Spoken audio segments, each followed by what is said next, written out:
আমাদের জীবনে সব সমস্যার মূল কোথায় জানেন? আমাদের মন। যদি মন অশুদ্ধ হয় তবে ভক্তি আসে না, শান্তি আসে না আনন্দও। আর যদি মন শুদ্ধ হয় তবে সংসারেও ভগবানের লীলা দেখা যায়।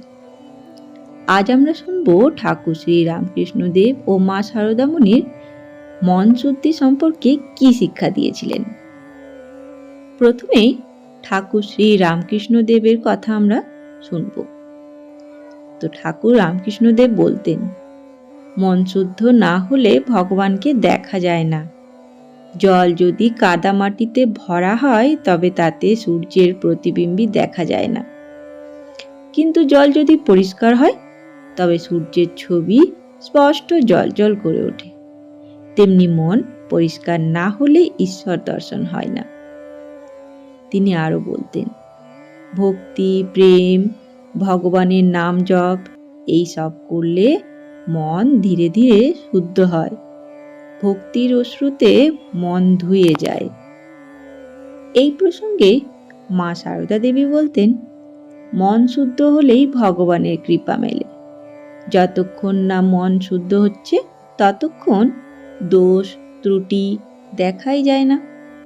তাই ভগবানের নাম জপ করো, মানুষের সেবা করো, এগুলোই মনকে পবিত্র করে। মা প্রায় বলতেন, মনকে পবিত্র করো, তবেই সব হবে। গঙ্গার জল যেমন সব পাপ ধুয়ে দেয়, ভগবানের নামও তেমনি মনকে শুদ্ধ করে।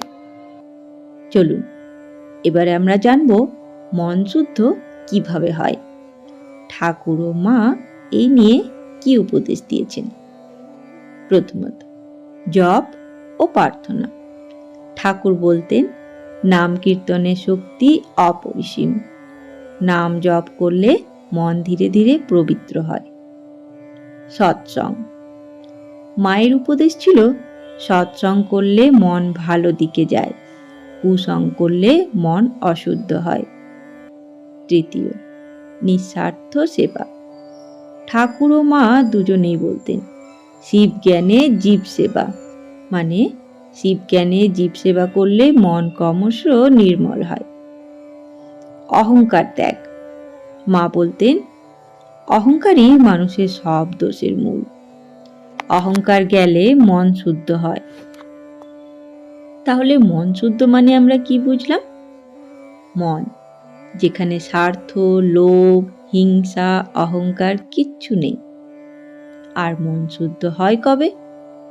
যখন আমরা ভগবানের নাম করি, সৎকর্ম করি, মানুষের সেবা করি, আর অন্তর থেকে সত্য ভালোবাসি, তবেই হয় মন শুদ্ধ।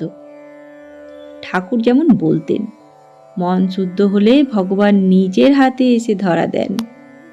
তাই আমরা মন শুদ্ধ করার জন্য প্রতিদিন ভগবানের নাম জপ করব, মানুষের সেবা করব। তাহলেই জীবন হবে শান্তিময় ও আনন্দময়। বন্ধুরা, আশা করি আজকে ঠাকুর ও মায়ের এই ভিডিও আপনাদের ভালো লেগেছে। ভালো লাগলে অবশ্যই ভিডিওটি বন্ধুদের সাথে শেয়ার করে দেবেন আর চ্যানেলটি সাবস্ক্রাইব করে রাখবেন, যাতে ঠাকুর, মা ও স্বামীজির ভিডিও সবার আগে আপনার কাছে পৌঁছে যায়। ধন্যবাদ। জয় ঠাকুর, জয় মা।